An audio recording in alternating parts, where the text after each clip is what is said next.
And what is consciousness? Oh, don't ask a scientist. They would say, don't talk to me about that, or we have no idea, or it's a byproduct of the chemical soup of the brain. Whatever they say, they don't know. So most science doesn't even go there. It's what denies the existence of consciousness. There is no consciousness. Well, who is talking? Consciousness is the essence of the universe. And it's not yours or mine. There's a vastness of consciousness that you are a manifestation of. Consciousness can be described as, Jesus used very interesting words. He said to his disciples, "You are the light of the world. You are the light of the world." What could that mean? He was not referring to the fact that the people he was talking to were VIPs. They were not. He was talking about something else. You are what is the light of the world? The light of the world obviously is consciousness. So the consciousness the important thing now is, are you able to sense this deeper essence that connects you to the vastness of consciousness, the universal consciousness, and the very source of all life that conventionally we call God? Consciousness, the analogy I use often for how consciousness originates is the light of the sun. The sun emanates continuously light. Well, we call it light. It emanates light continuously, it pours out. Yes, the sun has a certain lifespan, but as far as humans are concerned, the sun is virtually eternal. And it continuously pours out light. And this gives physical life to the universe. And it emanates from the sun. And in the same way, God is not an entity in space or time. You can't say, where is God? You can't look. I mean, God is transcendent to this universe. It transcendent. You can't even talking about God is quite meaningless, but I'm doing it anyway. God is transcendent to this universe, does not have a location in space, but God is the essence of all being, of all life. God is being itself, you could say. Everything else is existence. It manifests, exists, stands out. But prior to that, there's the being of the universe. So there's the universe itself. One could, the ancients in antiquity, they had a term that in Latin is anima mundi, the soul of the world. The universe has there's an unseen, we could say, vast intelligence or organizing principle behind all phenomena in the universe. And the ancients described it as anima mundi, the soul of the world. And the soul of the world, this vast intelligence that gradually seems to come into this dimension and create life in the dimension of time here, time which ultimately in itself does not exist, but here it seems to exist, and it creates increasingly complex and slowly awakening life forms in this dimension. And so this consciousness is in the same way that the sun emanates light, the source of all life, which we could call God, emanates consciousness. That is the light of God. consciousness, which means when you can sense within yourself this consciousness, when the mind stops, what remains is an alert presence, one could say, a stillness, but an alert stillness. It's hard to talk about it.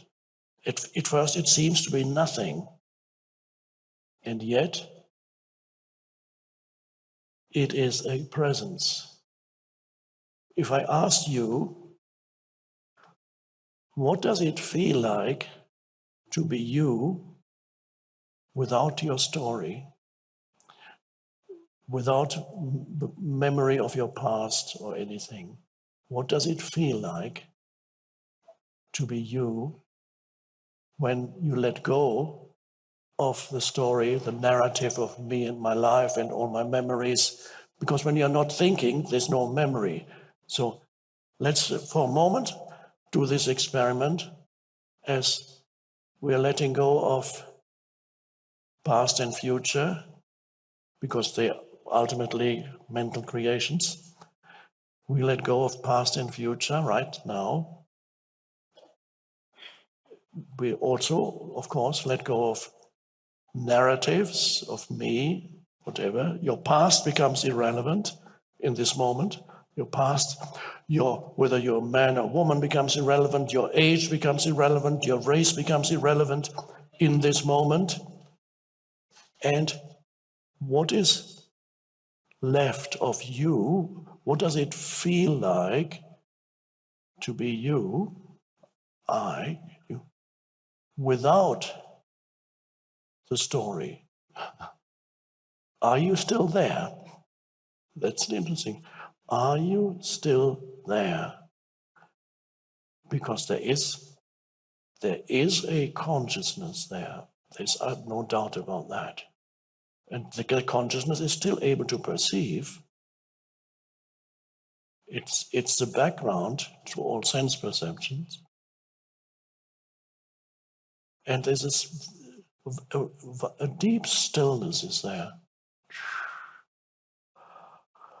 Oh. In this moment, you become free of yourself. The self will come back, don't worry. You become free of yourself. That's what the Buddha was talking about. Free of yourself. And something else is there suddenly.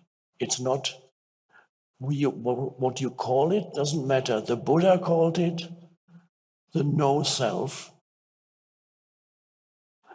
And in ancient Indian spirituality, it's called the self, Atman, not the personal self, but the deeper self that is one with universal self. Or in some form of Buddhism, they use the term Buddha nature. It is the discovery of your Buddha nature that connects you to the vast intelligence of the divine. Or in mystical Christianity, it's called the Christ within. So there's even a sentence in one of the letters of Paul in the New Testament where he says something like, unfortunately I can't remember quotes very easily, so I have to paraphrase. He says, I must diminish so that Christ in me grows. It was pointing in the right direction. In other words, the egoic self needs to no longer be the basis for who you think you are, your identity. The personality is still there, can't get rid of it that easily. Personality is still there, but you discover there is more to you than that, much more. And it begins with a little glimpse of that stillness that is and always has been there, waiting to be discovered. So it's not that the awakening, if we call it this awakening to this deeper dimension, is not something that you need to achieve. If you think you need to achieve it, that will be that which prevents, that belief will prevent you from realizing it. If you see, I need to find this higher self, this deeper self. Okay, I need to, from one day, I am going to find it if I just work hard enough. One day I would, so you're projecting time. Time will eventually show me who I am in the depths of my being or my connectedness with God. So you're looking, many spiritual seekers are trapped in that error that time will eventually free you.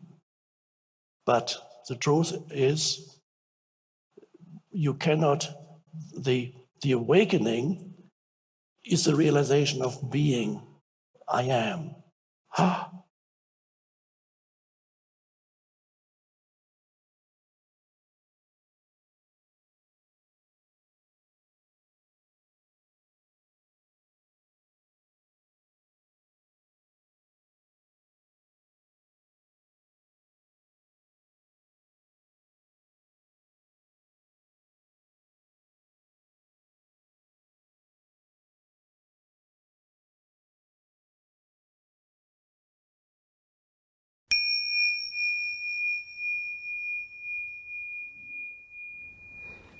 This question contains a slight misunderstanding of presence, but it's a fairly common misunderstanding.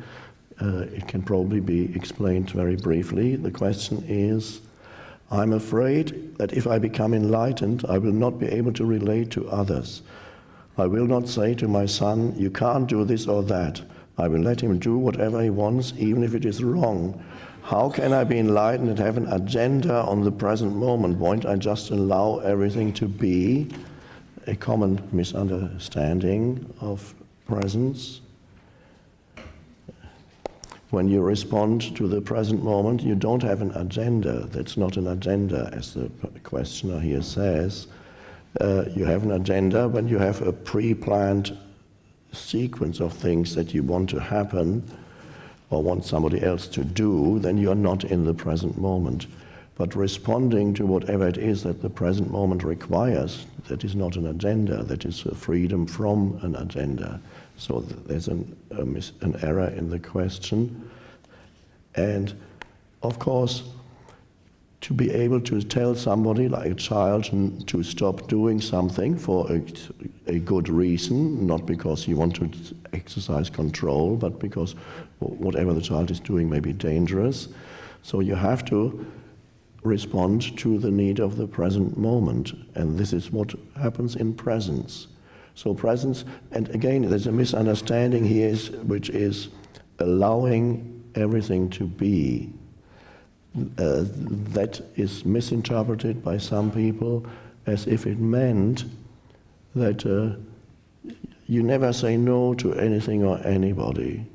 So if your child climbs on a high wall and to the other side there's a cliff, say, I allow the present moment to be as it is.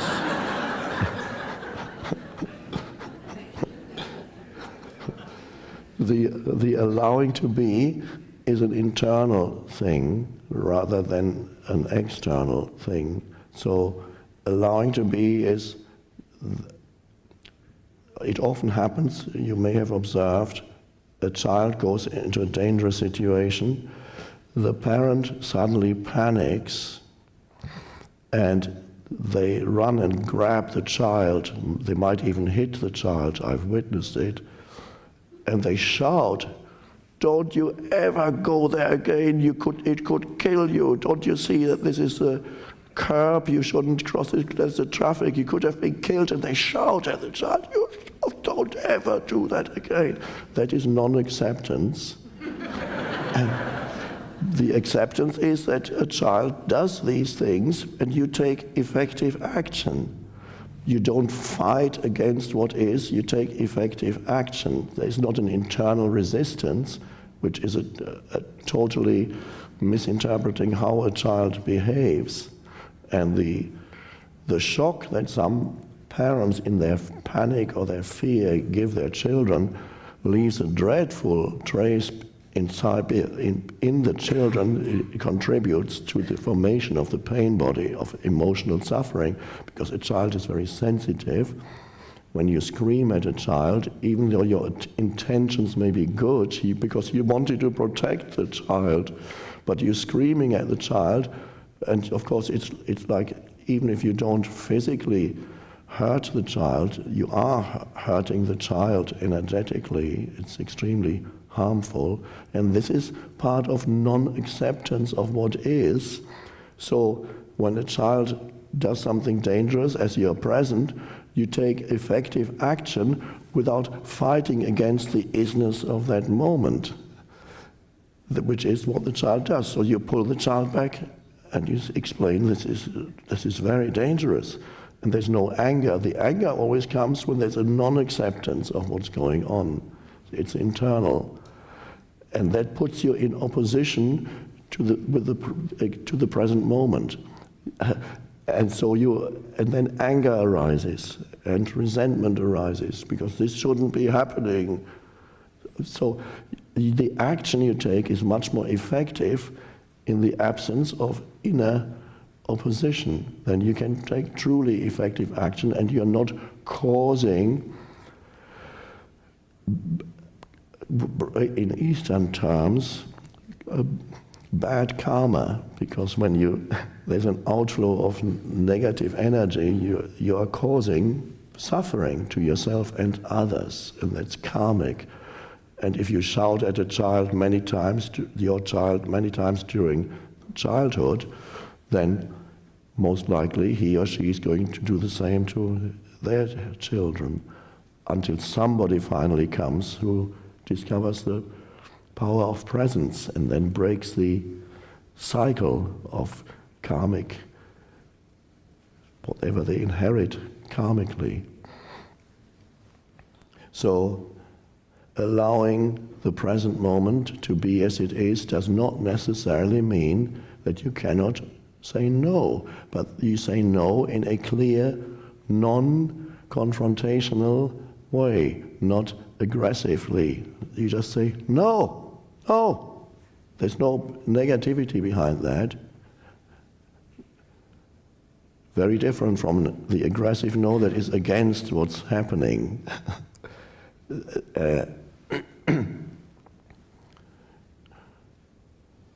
You may have seen the movie with Jim Carrey. I think it was called Yes Man.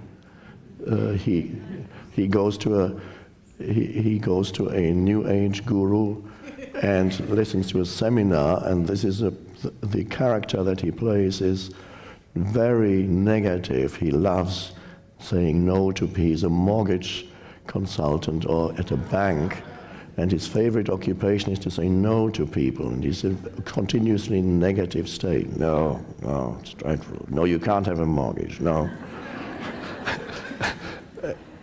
And somebody takes him to the New Age guru who teaches that whatever life gives you, say yes to it, say yes to life, to everything, to everything. And at first the character resists, and then he says, well, that might be interesting. And then the rest of the movie shows you that from then on, whatever happens, he says yes, and he goes with it and gets into the most incredible and absurd situations. And of course, it's a misinterpretation of a basic truth of an inner yes to the present moment, which does not necessarily mean an outer yes to the present moment. So when somebody says, okay, offers you do you want to have this great drug? Well, they don't call it drug. I don't know what the words are. The hit. You want the hit or whatever. You don't say, I'm not in touch with these things, but you don't say, okay, I need to accept the present moment. Say, okay, I'll have it. Now, in the movie, that's what the character would do, and he does all kinds of things like that. That's a misinterpretation. You can clearly, when you're present, you can say no to something which is non-confrontational no. You do not make the other person wrong by saying no to that. There is still benevolence, there is still kindness.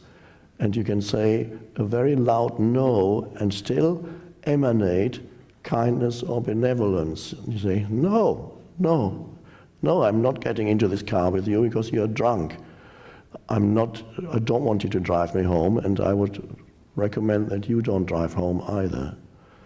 Get out of the car. So you say what's needed. I call that I think in the Power of Now, I called it a high quality no, as opposed to a low quality no. So, coming back to the movie, if you haven't seen it, I'm not taking away the pleasure of seeing it by telling you that at the end, in the end, he realizes that it wasn't quite right, and I think, if I remember correctly, he realizes it doesn't necessarily mean doing everything that somebody asks you to do. It's an inner thing rather than an outer thing. So that is very common, often been asked that question, a very common misunderstanding of what allowing this moment to be, what that actually means in practice. And saying yes to what is. It's an inner yes. Whether it's an outer yes also, or whether it's an outer no, depends on the situation. But if you don't have the inner yes, then you have a loss of goodwill, a loss of kindness, as in the example of the parent shouting at the child.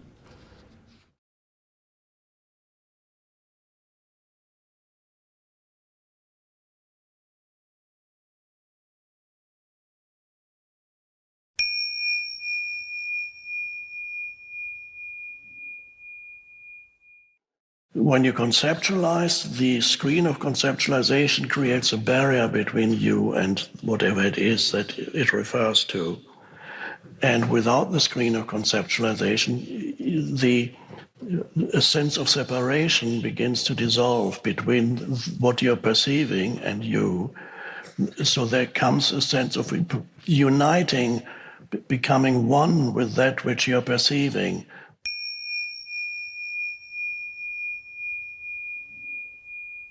When one travels, one finds that one wants information about a new place that you've never been to before. So that happens sometimes to us when we travel. Sometimes we have somebody, a guide that shows a new city or something like that, happens occasionally.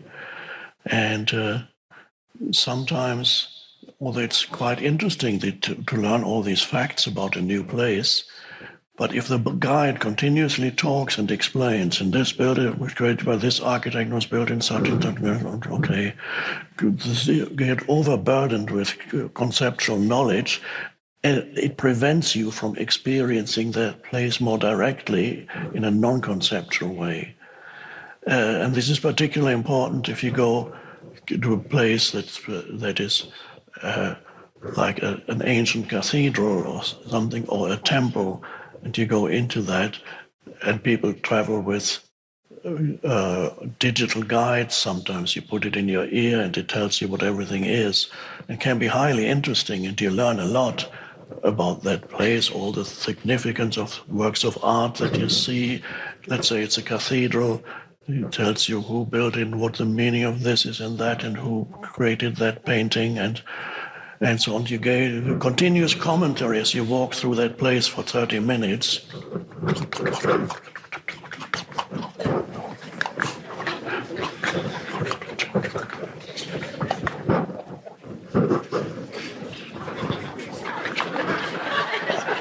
are you really experiencing that place, or are you experiencing only through this screen of conceptualization? Are you really there? It's no doubt the information that you're getting is very interesting, and there is a place for that kind of knowledge, but it prevents you from something more immediate and much deeper, to experience that place truly, to be there in the state of presence. And in the state of presence, you don't actually know anything in the conventional sense, but you sense and interact with and experience that place in a different way. I don't know where we were traveling a couple of years ago, and there was a forest walk that had been organized by some naturalist and a very highly knowledgeable guide. A group of 10 people or so, we were taken through this rainforest, and the guide was full of information, but gradually I just couldn't stand the continuous talking anymore. I couldn't, burdened with knowledge, and I stayed behind more and more, and finally I was like 100 yards behind the group. There were 9 people walking. I couldn't hear anything anymore, and it was wonderful.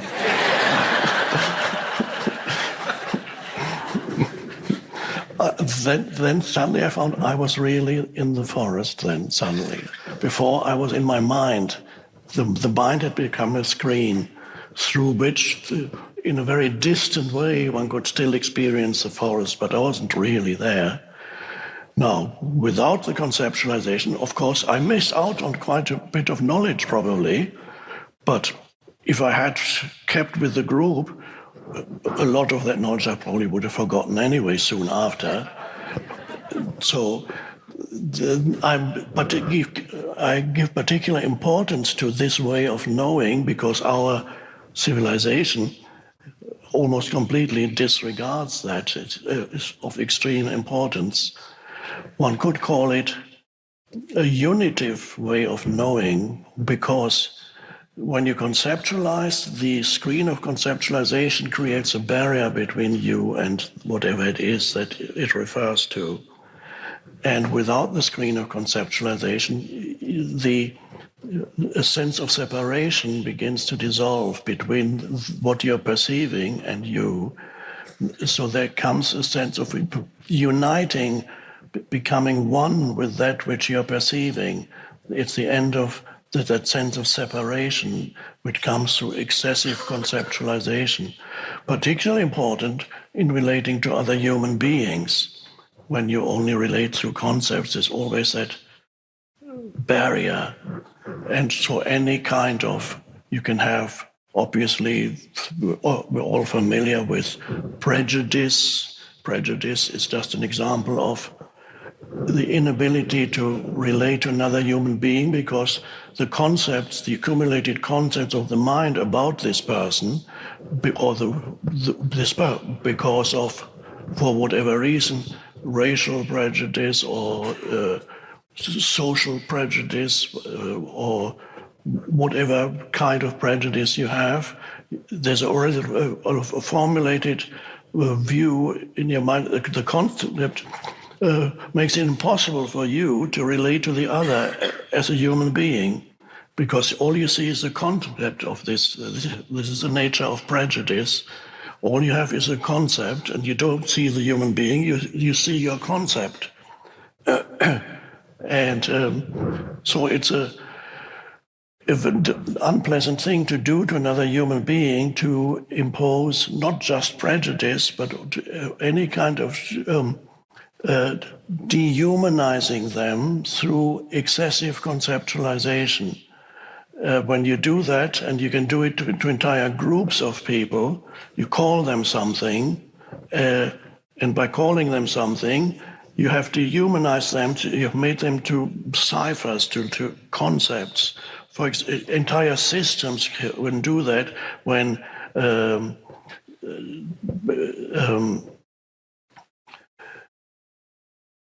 You find terrible things happening in many countries when they kill part of their population. Genocide, it's called.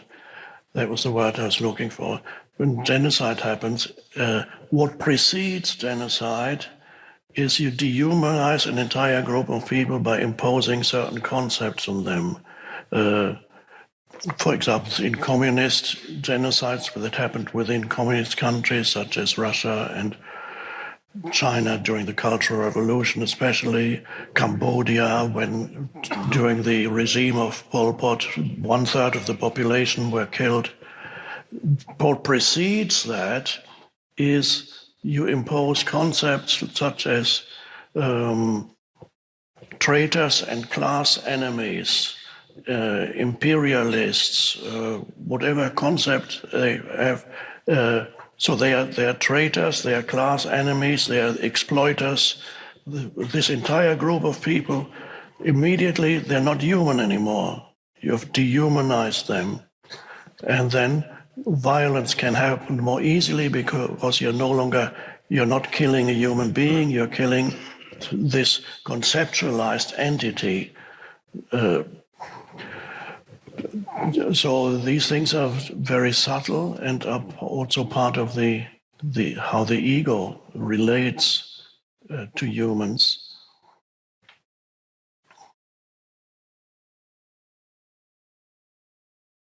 So it's very important to have a balance in one's life between the two types of the knowing and the knowledge and the knowing. Coming back to visiting a cathedral with or without a guide, ideally you would go the first time without any guide and experience it fully, and the next day, if you're still in town, you go with a guide and experience through conceptual knowledge, the same cathedral. Now you learn a lot, and on the third day you go back again, and then you experience it in both dimensions. You have learned a lot about it, but you have also experienced it already. And when you go back for the third time, already having accumulated that knowledge, but also having experienced it already, you can bring the two together and find a balance. So you can have the spaces of interacting directly in this unitive way, and you can still know things. So that's really the way to go, is to have the balance between the two in all areas of your life, in personal interactions and so on. The humans love their pets, obviously, because you can relate to a dog or a cat more easily without the conceptual knowing. You can just look into the eyes of a dog and the dog looks back at you, and you're not formulating any kind of concept about the dog, and you know the dog is not imposing any concept on you. The dog has no opinion about you. It may sense an energy field, but it doesn't have an opinion. It loves you, not interested in what kind of a person you are, what your character flaws, although it can sense very negative energies, it can sense that. So animals can free you temporarily from the conceptual mind. And babies can do it too. 1-year-old baby, look into their eyes. The personality hasn't arrived yet, hasn't formed yet.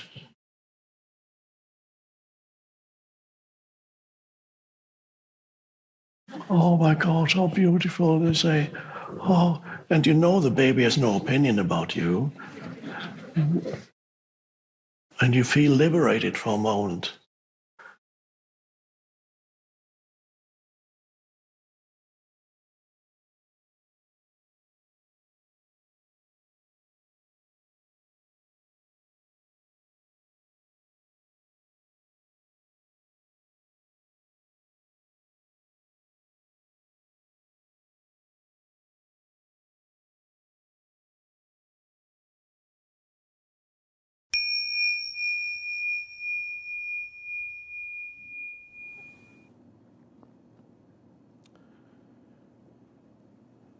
Remember to turn off the ringer on your phones so that you don't get disturbed. And let's just settle into the present moment.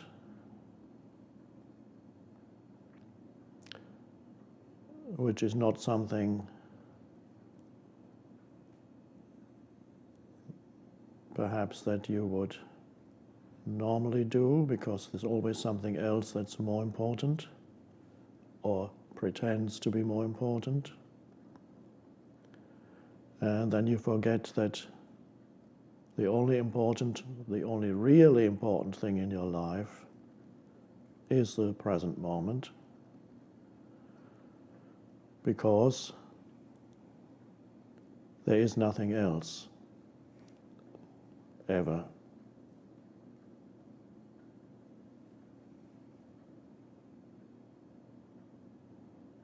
You have to really realize that fully to see the implications of that and how one could almost say devastating it is to realize that there's only ever this moment. But most people live as if other things, past and future, were more important than this moment. It's an unconscious pattern.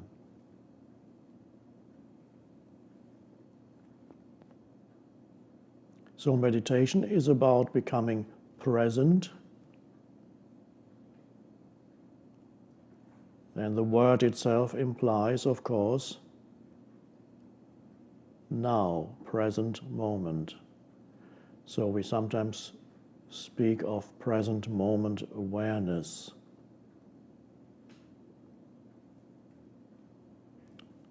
I sometimes call it presence.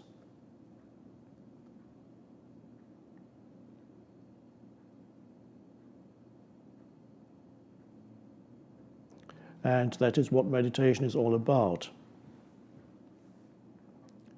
Discovering that dimension of consciousness in yourself,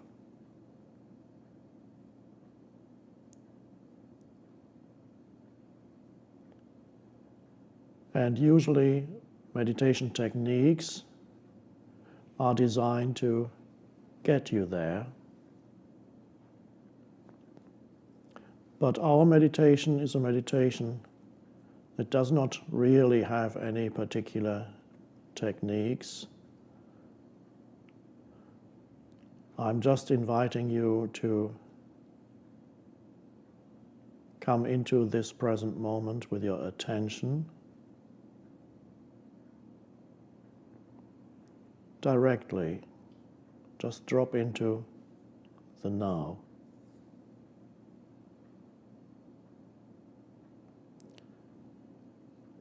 This is something you can only verify or realize for yourself, that you can actually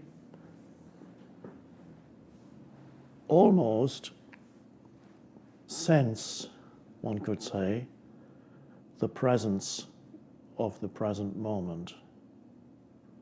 Although it has no shape or form, so you can become conscious of the present moment itself. What does that mean? First of all, you become more conscious of sensory perceptions. An alertness arises that normally is not there when you are trapped in the continuous stream of thinking.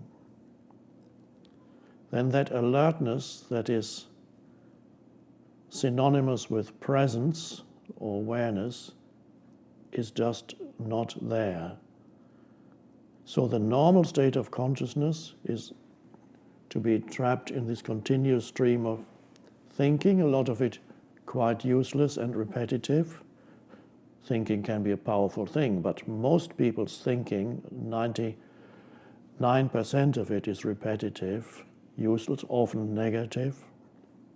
It's mental noise. And when you're identified with that, when there's that voice in your head that never stops speaking, and you don't even know that you are not that voice, so you think you are the voice, you become the voice, that is a dreamlike state. And you can observe people around you often who are in that dreamlike state. You can see it in their eyes. They're not here. All their attention is absorbed by their thinking. There's just a little bit left, just that they know where they're going and not bump into furniture. But so you can see how many people are, most of the time, not really present, because almost all their attention is absorbed by this continuous noise of thinking. And so they go, and when they look at you, they don't really see you. At best, they see you through the screen of thinking, which is judgments that they may have about you. So there's never a clear perception of anything. Everything is filtered through the thinking, through the judgments of the mind. And that's traditionally in spirituality, that's called being asleep. And that's why the term that is used in various ancient spiritual traditions for enlightenment, or whatever you want to call it, is awakening. So there's an alertness that is suddenly there when you become conscious of the present moment. At first you might notice it as suddenly becoming more aware of your sense perceptions, listening, looking, seeing, hearing.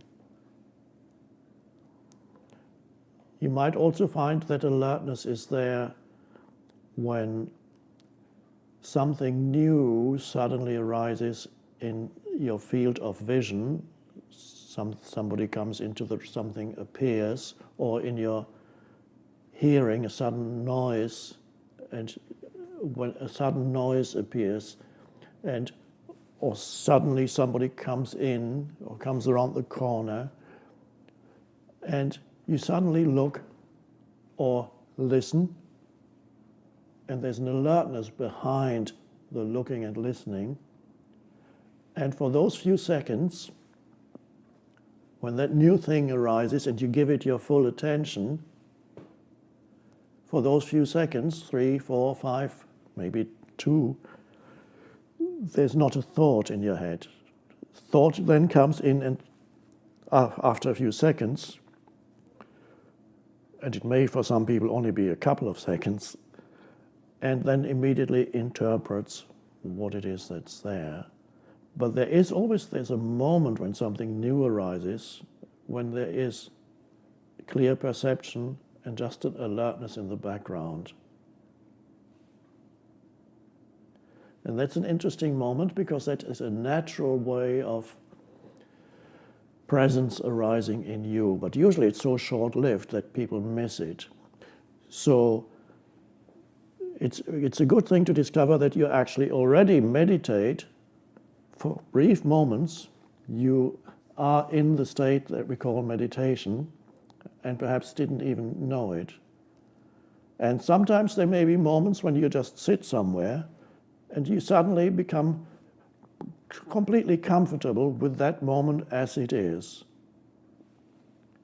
And an inner peace arises, and you feel there's nothing missing here. And this can happen where before your mind said, why am I still waiting here in this waiting room? I've been sitting here for an hour, and why are they keeping me waiting? And so on the mind. And suddenly there may be a shift, and you say, well, I'm here at this moment, I might as well be here fully. And suddenly all that noise of thinking subsides, and you realize, actually, There's nothing really missing in this moment. I'm breathing, looking, listening, feeling alive, and it's fine when the mind is not telling me that it's not fine. And you'll be surprised how often the present moment is fine when you really check it out, whereas the mind would habitually tell you that it's not fine, it's not good enough, something is missing, something shouldn't be there, but of course it is. And when you argue with what is in your mind, that's called unhappiness, in whatever form it comes: irritation, impatience, anger, sadness. Oh, no, not this. So meditation is learning to align yourself internally with the present moment and become aware of the present moment. So first of all, through sensory perceptions. So I just said that sometimes those things arise naturally. You suddenly, either something new comes into your field of vision or your hearing, and an alertness is there for a few seconds, or there may be a moment when you are relaxing into the present moment. And I'm not talking about becoming tired, because that's not where we are going. We are not going towards sleep. We are going towards a heightened sense of alertness, which is what the meditative state is. Or let's do away with the term meditation altogether and just call it presence. There's a heightened state of alertness that is very different from the lowered alertness that when you are moving towards sleep. So that is not meditation. And even when people talk about relaxation, usually or often it's associated in people's minds with kind of you're gradually moving towards sleep. I'm so relaxed now. Or if you go to a hypnotist, you might say, and your eyes are becoming heavier and heavier, and we are not going that way. That's nice, it gives you a little bit of relief from your mind. But here we are exploring the possibility of a higher state of consciousness, heightened alertness. So I'm talking you into it as we sit here. And as I speak, you may find that shift already happening in you, that as you sit here and now, you're becoming aware of this moment as it is, and no longer needing it to be different. So if you thought you were here to meditate so that eventually you can reach a meditative state or some kind of peace that you don't have now, let's forget about that and just be with this moment as it is, and accept that this moment is as it is. Of course, it always is as it is. So you might as well accept it. So you become comfortable with it, aware of what you're looking at. You see this man on the screen, you hear the voice talking. There is the room, or wherever you are, peripherally, you're aware of that. And it's fine. This moment is as it is. And what else is there apart from your sense perceptions? What you see, what you hear. Is there anything else?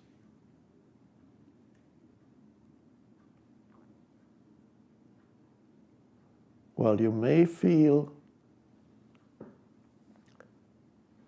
a sense of aliveness in the inner energy field, the body.